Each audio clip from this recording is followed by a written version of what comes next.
अस्सलाम वालेकुम नाज़रीन, इस वीडियो क्लिप में आपको आइंदा 72 घंटे के मौसमी सूरत के बारे में कुछ मालूमात दी जाती है। तो जो बारिश से पहले जो बलोचिस्तान के जनूब मगरबी इलाकों से शुरू होगा, तो आज शाम को ये तुरबत गवादर चागी और यहाँ पर 5-6 मिलीमीटर तक बारिश होने के इम्कान आते हैं। आज शाम को, आज रात को ही क्वेटा, सिब्बी, कलात, किला सैफुल्ला, पशीन, नोशकी यहाँ पर भी बारिश होने के इम्कान आते हैं।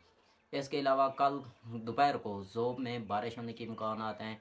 कल दोपहर के बाद कल शाम को ये बन्नू, करक, डेरा इस्माइल खान, पिशावर, हंगू जहाँ पर बारिश होगी। इसके अलावा कल रात को ही मियाँ वाली से लेकर पिंडी, अटक, चकवाल, जेलम, तो यहाँ पर बारिश होने के इम्कान हैं। 10 से 15 मिलीमीटर बारिश होगी।